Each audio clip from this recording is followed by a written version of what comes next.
Dwayne Keefe D Davis. Dwayne Keefe D Davis. Dwayne Keefe D Davis. Found stabbed to death. It's no mystery that the misfortune of being trapped in prison is one of the most hellish predicaments in which to find yourself. To transition from being a free citizen to one who can be freely targeted for abuse at any time is unimaginable. Anyone who doesn't believe it might want to ask Keefe D how his time in prison has been. He's having one of the worst times of his life. Word is that he's planning on asking to be transferred to a different prison where he can hopefully catch his breath. Keep watching till the end of this video to see what's really happening to Keefe D in prison. Trust me, you don't want to miss this. Before we get into the video, I want to give a quick shout out to the #1 celebrity jeweler, the Ice Champ. The Ice Champ is doing a special deal for the next 24 hours on diamond watches, chains, and more. Follow at The Ice Champ on Instagram now. Keefe D attacked in prison. Tupac murder suspect Keefe D has reportedly been having a rough time behind bars, according to Reggie Wright Jr. In a new interview with Bomb First, published on November 17th, Reggie, who worked at Suge Knight's Death Row Records and whose father was previously a gang enforcer at the Los Angeles Sheriff Department's unit Operation Safe Street in Compton, reported that Keefe has already been jumped multiple times in jail as he awaits trial and may be in for even worse. Heard he done got whooped on about 3 times already in there. And I got that from a very, very good source, he said. He gonna get when those dudes at the pen find out how he was saying they soft. Yeah, that audio's still out there. You better call Vlad and try to get it pulled down.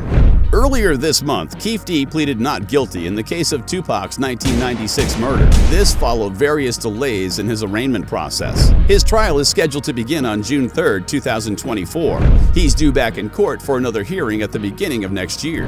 Keefe D's attorneys, Charles Cano and Robert Arroyo, have previously stated that they plan to seek bail. While many are glad at the prospect that some justice may finally be served on behalf of Tupac, others don't believe Keefe D's arrest has provided much closure. Big Hit spoke on the case earlier this week, claiming that nothing can make up for what was lost when the late icon was murdered. Though Nevada is a capital punishment state, prosecutors will not be seeking the death penalty for Keefe if convicted. Keefe D, who is now 60 and claims to have been diagnosed with cancer, is the only person to ever be charged with the murder of Tupac after he was arrested in September. Fans of the late rapper believe that Keefe claiming to have been diagnosed with cancer is an elaborate scheme to try and get a reduced sentence or some form of sympathy from the judge in his case. Despite pleading not guilty, Keefe D has made a number of claims over the years about masterminding the shooting of Tupac, including detailing the incident in his 2019 book, Compton Street Legend. Nevada prosecutors claim that Tupac was involved in a casino brawl with well-known Crips gang member Orlando Anderson, who is the nephew of Keefe D on the night of the shooting. Anderson is believed to have been in the car with Keefe D during the drive-by shooting, with some accounts IDing him as the gunman. Death Row Records co-founder Suge Knight was also wounded during the night of Tupac's shooting. He has since commented on Keefe D's arrest in an interview with TMZ from prison, stating that he won't testify against the former gang member if called to the stand during the trial. Suge Knight also said that Keefe D wasn't the one that pulled the trigger that night. There is speculation that if the case gets complicated, a judge would have to force Knight to testify against Keefe D, since he seems to be the only one on the planet who has information about what really happened that night. Keefe D pleaded not guilty in court. Keefe D formally entered his not guilty plea in a Las Vegas courthouse. Pitchfork reported that Keefe D's formal arraignment was held on November 2nd, where he entered his plea while being represented by a public defender. This marks a change in plan from Davis's original hiring of hotshot Las Vegas attorney Ross Goodman, who was set to represent him. However, according to the outlet, Keefe D and Goodman parted ways when they couldn't reach an arrangement on the terms of payment, and now Keefe D is claiming that he can't afford a private lawyer. During the brief time that he represented Keefe D, Goodman said that the case's state was weak and that his client wasn't a man who was going to run away if given a chance. "I think Mr. Davis should be released OR on his own recognizance," he said. "He's not a flight risk. He's not a danger to the community. He's lived in Henderson for 11 years and he's not going anywhere.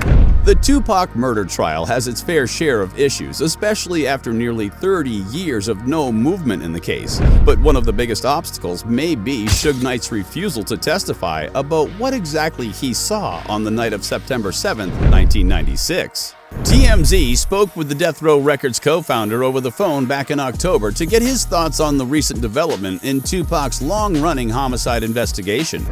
Knight, who is currently behind bars serving a 28-year sentence of his own for voluntary manslaughter, also claimed that Keefe D's nephew, Orlando Anderson, was not the shooter, contrary to popular belief.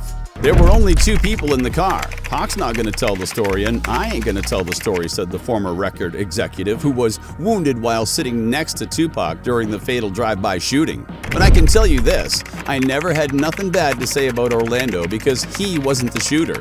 It wasn't Anderson, so that's all I got to say about that part. Keefe D is alleged to have orchestrated the hit as retribution against Tupac, who, alongside his entourage, had also attacked Anderson in the lobby of the MGM Grand Casino in Las Vegas on the night of September 7, 1996.